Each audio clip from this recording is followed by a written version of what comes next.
Mga ka-crypto, isipin po ninyo ito.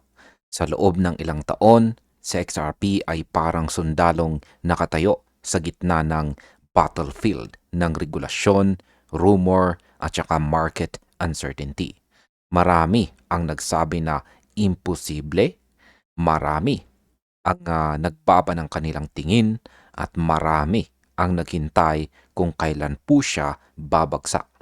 Pero ngayon, habang papalapit ang malaking galaw ng institutional money, lumalabas ang bagong balita na nagbabago po sa usapan. Sapagkat higit sa 12 or 12 XRP ETF ang nakahanda para sa launching. At hindi po ito maliit na bagay.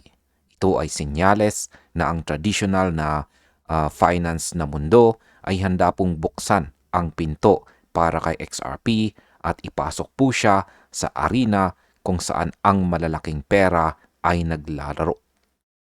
Kung dati ay pinag-iinitan si XRP, ngayon ay mukhang siya ang magiging sentro ng pananaw ng mainstream investors.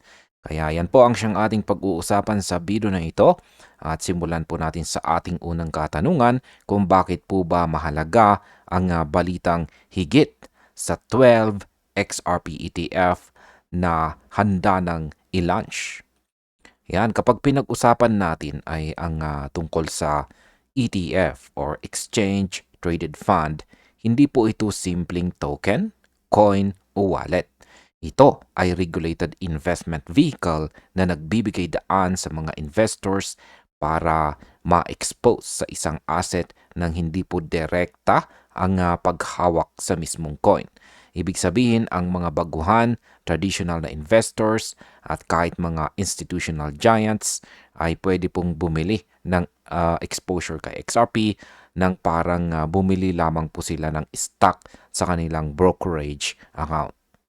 Ngayon, kung totoo po ang ulat na lumalagpas sa 12, yan, or higit 12, ang nakahanda na XRP ETF, malinaw na lumalawak po ang interest ng malalaking players sa regulated na paraan para ma-access si XRP.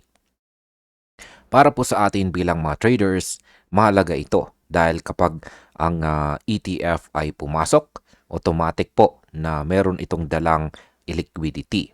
Maliban dito ay mas malaking demand at saka mas matured na market participation.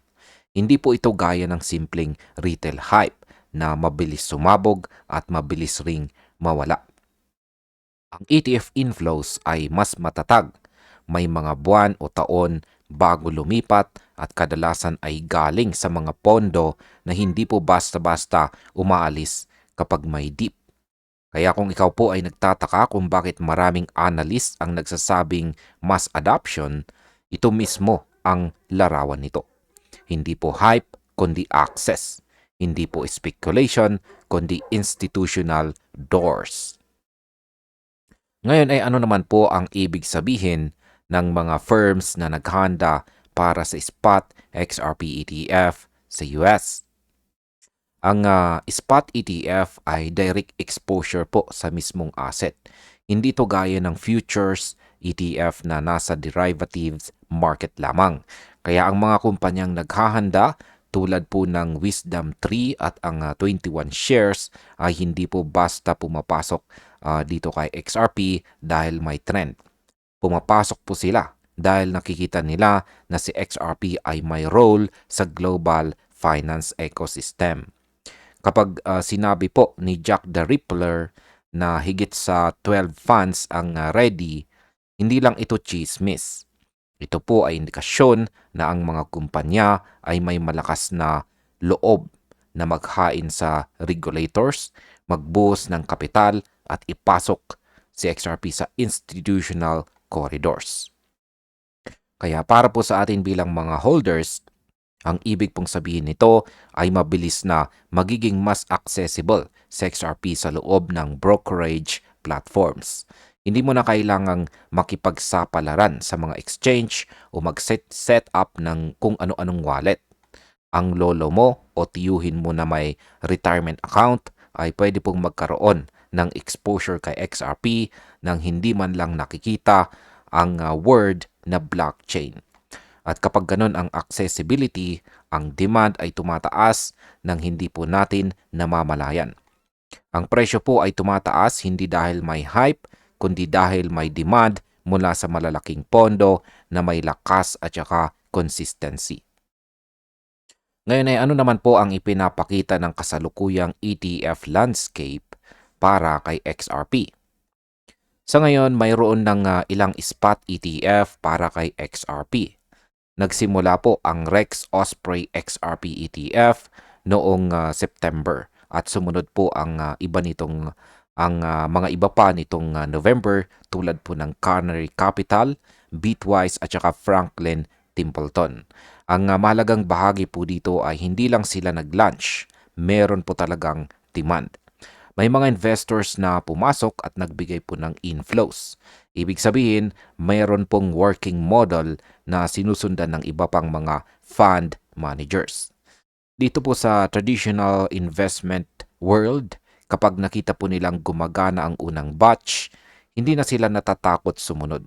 Kaya kung 7, 8, 9 na ETF ang gumagana, mas madali nang sundin at higit pang pondo ang susunod. Para po sa atin bilang mga traders, ang presence po ng unang wave ng mga ETF ay parang test run ng market. At base po sa initial data, ang liquidity ay pumapasok at ang interest ay hindi po naglalaho. Kung ganito po ang momentum ng unang batch, isipin mo kung anong mangyayari kapag dinadagdagan pa ng 10 o higit pang ETF sa loob ng parehong market window. Hindi na natin pinag-uusapan kung tataas ba si XRP. Ang pinag-uusapan na ay gaano kalaki ang magiging adoption kapag dumami ang entry points. Ano naman po ang magiging epekto ng mga bagong ETF sa market? Kapag dumami po ang mga ETF, nagkakaroon ng mas malawak na access. Marami sa mga investors na umiwas po sa mga crypto exchanges dahil sa hindi po tiyak na regulasyon, custodial risk at saka technical complexity ay bigla pong nagkakaroon ng madaling paraan. Nakikita mo ang account mo, nakikita mo ang hold mo at hindi mo kailangang mag-email sa support kung mawala ang seed phrase mo. Para po sa marami, yan ang comfortable zone nila. At kapag ang mga investors ay nasa comfort zone, dito po sila naglalagay ng pera. Ang mas malalim na epekto nito ay hindi lamang po price action. Ito po ay participation. Kapag dumadami ang mga participants, tumataas po ang liquidity.